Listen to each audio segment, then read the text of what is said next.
Good morning students. पिछले video में हमने लीफ डाइवर्सिटी स्टार्ट कर दिया था। उसी को आगे बढ़ाते हुए आज के इस वीडियो में आगे की जो टर्मिनोलॉजी है लीफ डाइवर्सिटी से रिलेटेड उसका हम आज अध्ययन करेंगे। तो हम सबसे पहले देखते हैं लीफ मार्जिन यानी पर्णफलक कोर। ये हम देख चुके थे पिछले वीडियो में। पर्णफलक के तट विभिन्न प्रकार के होते हैं, जैसे कि अच्छिन्न, तरंगित, क्रकची, द्विक्रकची, कुंठदंती, पालीयुक्त, रोमिल और शूलमय। इन सबको हम समझ चुके थे कि किस किस प्रकार के होते हैं ये, कि किसी का किनारा स्मूथ होता है, किसी का वेवी होता है, लहरदार होता है, कोई ऑब्ट्यूज यानी कुंठदंती होता है, पालीयुक्त होता है, रोमिल यानी जैसे गुलाब के पौधों में होता है, शूलमय। इस तरीके से हम देख चुके थे विभिन्न प्रकार पर्णफलक के तट के। अब हम देखते हैं कि लीफ एपेक्सेस यानी कि पर्ण के शीर्ष जो है वो किस किस प्रकार के हो सकते हैं। तो सबसे पहले हम देखते हैं कि पर्ण के शीर्ष सब एक्यूट या निशिताग्र, जब शिखाग्र यानी कि जो टॉप सिरा है उनका नुकीला हो। सिट्रस के पौधे में यानी कि नींबू के पौधे में एक्यूमिनेट यानी लंबाग्र यानी कि शिखाग्र नुकीला व लंबा। पीपल के पौधे में ऑब्ट्यूज कुंठाग्र, गोल व चौड़ा शिखाग्र। ये बरगद के पेड़ में होता है। बरगद की जो पत्तियां हैं उनमें इस प्रकार से होता है। फिर है तीक्ष्णाग्री या म्यूक्रोनेट, जब चौड़ा शिखाग्र मध्य में नुकीला हो, जैसे कि कैथेरंथस। तो कैथेरंथस प्लांट की जो पत्तियां हैं उसका जो शिखाग्र है मध्य में नुकीला होता है। कंटकाकार यानी कस्पिडेट या स्पाइनी यानी कांटेदार, जब शिखाग्र कठोर व कांटे के समान नुकीला हो, जैसे कि फेनिक्स में। टेंड्रिलर यानी प्रतान्विक। प्रतान्विक किसे कहेंगे? जब शिखाग्र जो है प्रतान में रूपांतरित हो जाता है। प्रतान सब जानते हैं कि पतली सी उसकी प्रतान निकल करके जब लिपट जाती है किसी सहारे में तो वो प्रतान कहलाता है। ग्लोरियोसा इसका एग्जाम्पल है। तंतुवत या सीरहाउस, शिखाग्र चौड़ा किंतु मध्य में मुलायम और तंतु समान रचना होती है, जैसे कि केले में। केले की पत्तियां आप सबने देखी होगी, तो सब जानते हैं कि जिस तरीके से लंबी, कितनी लंबी उसकी पत्तियां होती है, और उसका जो एग्जाम्पल है वो तंतुवत है। फिर है खंडित यानी ट्रंकेट, शिखाग्र अचानक कटा हुआ सा प्रतीत होता है, जैसे कि पेरिस पॉलीफिला में। गति की रेट्यूस, चौड़े व गोल कुंठाग्र शीर्ष पर जब एक गर्त पाया जाता है, जैसे ऑक्सिलिस। गर्ती यानी ई मार्जिनेट, जब गोल व चौड़े कुंठाग्र शीर्ष पर मध्य में बड़ी खांच उपस्थित होती है, जैसे कि कचनार यानी बोहिनिया में। तो ये जो है ये एग्जाम्पल्स थे लीफ एपिक्सिस यानी कि पर्ण के शिखाग्र किस किस प्रकार के होते हैं। बहुत सी वेरिएशंस इनमें पाई जाती है, कई प्रकार के होते हैं। पत्तियों से हम पहचान करते हैं कि ये इसकी पत्तियां हैं, ये इसकी पत्तियां। अब हम देखते हैं पर्णफलक सतह के प्रकार यानी कि टाइप्स ऑफ लीफ सरफेसेस।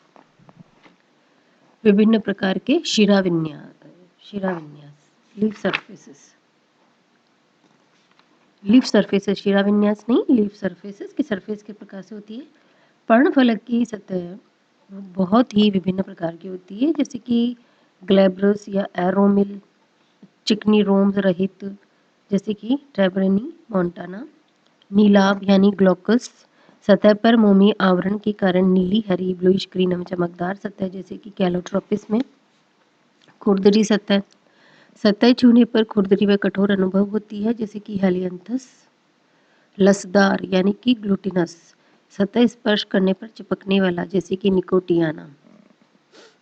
शूलमय यानी स्पाइनी, जब सतह पर कांटे पाए जाते हैं, जैसे सोलेनम मेलोजिना। रोमिल या हेरी, जब सतह पर रोम पाए जाते हैं, जैसे कि brassica. Texture of a leaf, अब टेक्सचर देखते हैं किस किस प्रकार की हो सकती है, यानी कि बनावट। शल्की हो सकती है, शल्की यानी कि जब पतली सूखी पर्णहरित एस्पेरागस में। मेम्ब्रेनस, मेम्ब्रेन्स यानी झिल्लीमय। जब पतली शल्की किंतु हरी होती है, जैसे कि ट्रिटिकम, ट्रिटिकम की यानी कि ट्रिटिकम एस्टिवम वीट जो है उसकी जो पत्ती है वो झिल्लीमय, पतली, शल्की और हरी होती है। फ्लैशी मांसल मोटी, मोटी व कोमल पर्ण जैसे कि रेसिनस में। गुदेदार सक्यूलेंट, मोटी व रसयुक्त पर्ण जैसे कि एलोए में।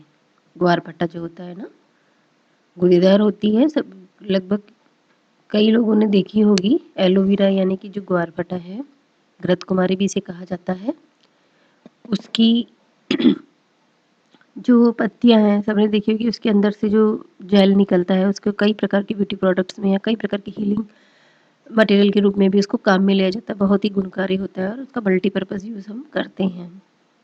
चमड़ी यानी लेदरी, चमड़ी जैसी, मोटी व कड़ी पर्ण जैसे कि कैलोट्रोपिस। कैलोट्रोपिस जो आंकड़ा होता है देखा होगा, उसकी जो पत्तियां हैं वो कैसी मोटी सी कड़ी सी होती है, तो वो इस लेदरी टेक्सचर रहता है उसका।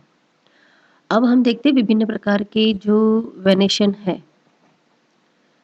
वेनेशन से मतलब है कि शिरा विन्यास, ये जो पत्तियों के बीच में शिराएं बनी रहती है वो वेनेशन या शिराएं कहते हैं, जो जाल बना रहता है पत्तियों के बीच में। तो किस प्रकार से होता है फलक का शिरा विन्यास, लेमिना का? देखो दो प्रकार से होता है, एक तो रेटिकुलेट और एक पैरेलल।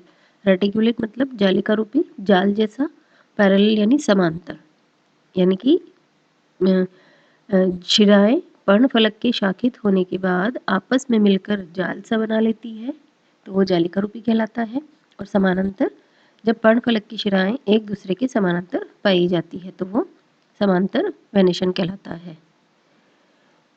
जो रेटिकुलेट है वो ज़्यादातर द्विबीजपत्री में पाया जाता है, जैसे कि आम के पौधे में एक शीर, और द्विबीजपत्री में ये भी दो प्रकार से हो सकता है, जब एक शीरीय एक मध्य प्रमुख शिरा उपस्थित होती है और बहुशिरीय कई सारी मुख्य शिराएं उपस्थित होती है, ये दो प्रकार से प्रेजेंट रह सकता है।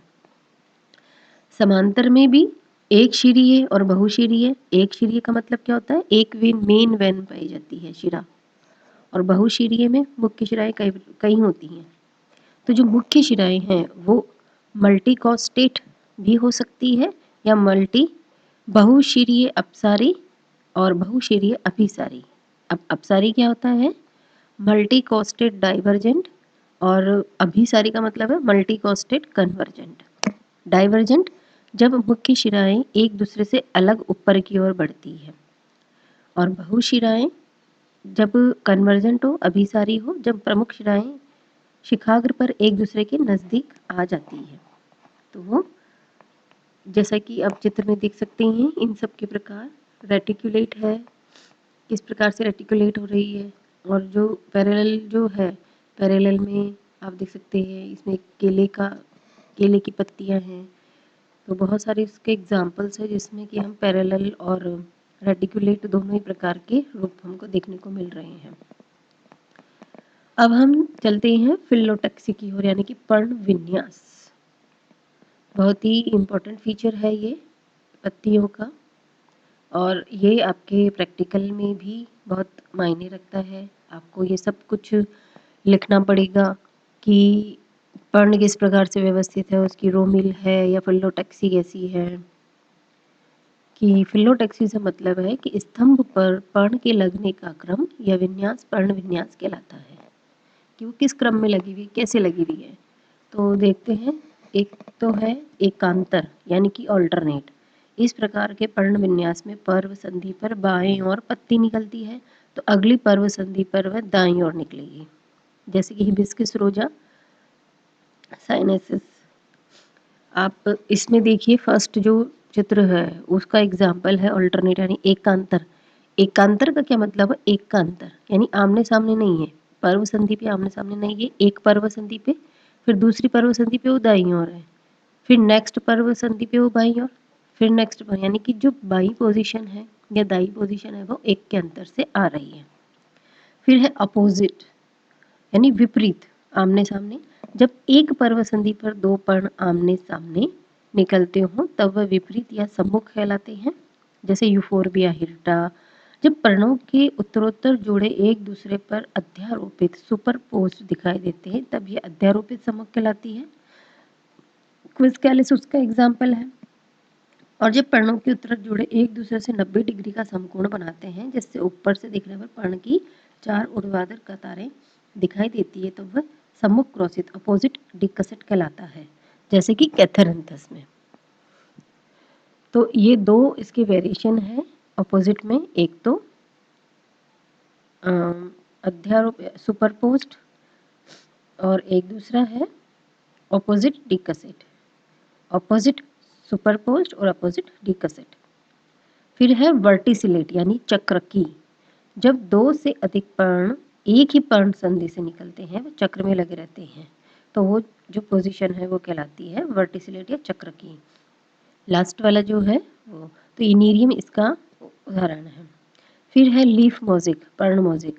कुछ पादपों में पत्तियों के वृंत अलग अलग लंबाई के होते हैं। वृंत जो है ना वो, जिससे पर्ण एक दूसरे को ढक नहीं पाते किंतु एक ही तल पर व्यवस्थित रहते हैं, जैसे कि ऑक्जेलिस। तो वो जो है वो स्थिति क्या कहलाती है, पर्ण मोज़ेक या लीफ मोज़ेक। अब हम चलते हैं लास्ट का जो हमारा है फिलोटैक्सी में या पर्ण विन्यास में। हम देखते हैं कि पर्ण और किस प्रकार से हो सकती है। सिंपल एंड कंपाउंड लीफ, नाम से ही समझ में आ रहा है कि सरल व संयुक्त पर्ण कैसी होती है। सिंपल पर्ण, जब पर्ण फलक संपूर्ण हो तथा अगर उसमें कटाव भी हो तो वह फलक के टुकड़े टुकड़े नहीं करे, ऐसी पत्तियां सरल पर्ण कहलाती है। एक शिरीय व बहुशिरीय विन्यास वाले पत्तियों में अगर इनके किनारे तट से मध्य तक कुछ कटे हों तो वह दीर्घतर पिच्छाकार तथा दीर्घतम हस्ताकार कहलाते हैं। तो सिंपल पर्ण जो होती है वो कहीं से भी कटी फटी नहीं होती है और उसमें कटाव भी हो तो वह फलक के टुकड़े भी नहीं करे। फलक यानी कि जो कोर होती है ना, कोर के टुकड़े नहीं होते हैं, उसके पूरी एंटायर होती है, वो सिंपल पर्ण कहलाती है, कटी फटी नहीं होती है। और अब फिर नेक्स्ट है कंपाउंड लीफ। एक शीरीय सरल पर्ण में जब कटाव अधिक हो जाता है, वह पर्ण फलक के टुकड़े टुकड़े अलग हो, उनका आपस में कोई संबंध ना रहता हो तो ऐसे पर्ण को संयुक्त पिच्छाकार कंपाउंड पिन्नेट पर्ण कहते हैं। मतलब सिंपल पर्ण तो ये कि अपने आप में वो कंप्लीट होती है, आप उसके टुकड़े नहीं कर सकते भाई, उसके जो मार्जिन्स है ना पूरे एंटायर पूरी एक ही वो होती है लीफलेट जो है। लेकिन जो कंपाउंड का मतलब होता है कि दो तीन इकट्ठी, यानी कि एक ही पर्णवंश से कई टुकड़े निकले रहते हैं। पर्ण फलक के टुकड़े टुकड़े भी अलग हो जाता है और आपस में उनका कोई संबंध भी नहीं रहता हो, मतलब छोटे छोटे सेगमेंट्स में वो बटी हुई रहती है। इसी प्रकार बहुशिरीय पर्णों में कटाव जब मध्य तक पहुंचकर पर्ण के कई टुकड़े कर देता है जिनका आपस में कोई संबंध नहीं रहता हो तो ऐसे पर्ण हस्ताकार संयुक्त पामेट कंपाउंड पर्ण कहलाते हैं। संयुक्त पिच्छाकार व हस्ताकार पर्ण के भी कई प्रकार हो सकते हैं। पामेंट पिच्छाकार का मतलब जैसे अपने हाथ होता है ना, हाथ की हथेलियाँ, हथेली से ये उंगलियां निकली रहती है, उसी तरीके से एक पर्णवृंत पे जब कई सारे उसके पिच्छक निकले रहते हैं। तो अब हम देखते एक पिच्छकी, एक मध्य शिरा जो पिच्छाक्ष रैकिस कहलाती है, उस पर फलक के टुकड़े पर्णक लीफलेट्स लगे रहते हैं। समपिच्छकी पेरिपिन्नेट, जब एक पिच्छकी के सिरे के पर्णक युग में उपस्थित हो, जैसे कि कैशिया फिस्टुला या अमलतास में। विषम पिच्छकी इम्पेरिपिन्नेट, जब एक पिच्छकी के सिरे पर पर्णक युग में ना हो, वह शीर्ष पर एक ही पर्णक उपस्थित हो, जैसे कि मेलिया अजेडिरेक्टा। बाइपिन्नेट, जब पर्णक फिर से कटकर और अधिक छोटे पर्णकों या पिन्यूलस को बनाते हैं, जैसे कि अकेशिया। त्रिपिच्छकी, जब द्विपिच्छकी के भी पर्णक या पिन्यूल्स भी कटे हुए हों, जैसे कि सहजन या मोरिंगा में। और डी कंपाउंड यानी बहुपिच्छकी, इस प्रकार की पत्ती में अनेक बार कटाव हो जाता है, जैसे कि कोरिएंड्रम में। तो ये है कि लीफलेट जब बहुत सारे इसमें कटफट के बहुत सारे कंपाउंडर लीफ के एग्जाम्पल और सरलपन के एग्जाम्पल। और अब है कि palmate types and incision palmate compound leaves और हस्ताकार कटाव के प्रकार और हस्ताकार संयुक्त पर्ण। ये हो सकती है दीर्घ हस्ताकार, इसमें कटाव जो है तट से मध्य शिरा तक आधे से कम दूरी का हो, या फिर दीर्घतर हस्ताकार पामीटेट या पामेटाइपाराइट, इसमें कटाव तट से मध्य शिरा तक आधी दूरी का हो। दीर्घतम हस्ताकार, इसमें कटाव तट से मध्य शिरा तक आधी दूरी से अधिक का हो। हस्ताकार संयुक्त पर्ण, जब कटाव तट से पर्णफलक के मध्य तक होकर उसे कई खंडों में बांट देता है। फिर यूनिफोलिएट एक पर्णी, सामान्यतः त्रिपर्णी संयुक्त पर्णी के केवल शीर्षस्थ पत्रक को छोड़कर शेष सभी हासित अतः एक पर्णी का आभास देता है, जैसे कि जब वृंत सपक्ष हो जाता है, जैसे नींबू या सिट्रस में। फिर है द्विपर्णी यानी बाइफोलेट, जब केवल दो पर्णक उपस्थित हो। ऐसा एग्जाम्पल देखने को मिलता है रेग्नेलिडियम में। त्रिपर्णी ट्राइफोलिएट, इसमें केवल 3 पत्रक उपस्थित होते हैं, जैसे बेल, खट्टी बूटी। चतुपर्णी क्वाड्रिफोलिएट, जब 4 पत्रक उपस्थित होते हैं, मार्सिलिया में। मल्टीफोलिएट और जिजिटेट, जब 4 से अधिक पत्रक उपस्थित होते हैं, बॉम्बेक्स में, ऑल्स्टोनिया में। अब हम देखते हैं कि पर्ण के कार्य क्या है और modifications of lamina and it's functions क्या क्या है। पर्ण के रूपांतरण में संपूर्ण पत्ती अथवा संयुक्त पर्ण के पर्णक जो है विभिन्न रूपों में रूपांतरित हो जाते हैं, जैसे कि लीफ टेंड्रिल पर्ण प्रधान, जब संपूर्ण पत्ती तंतुवत संरचनाओं में आरोहण के लिए बदल जाती है, जैसे कि लेथाइरस में। लीफ लेट टेंड्रिल पत्रक प्रधान, जब एक या अधिक पत्रक प्रतानों में आरोहण के लिए रूपांतरित हो जाते हैं, जैसे कि पाइसम। और लीफ स्पाइन क्या है, जब पत्ती सुरक्षा या आरोहण के लिए कांटों में रूपांतरित हो जाती है, जैसे कि जिजीफस यानी बेर में।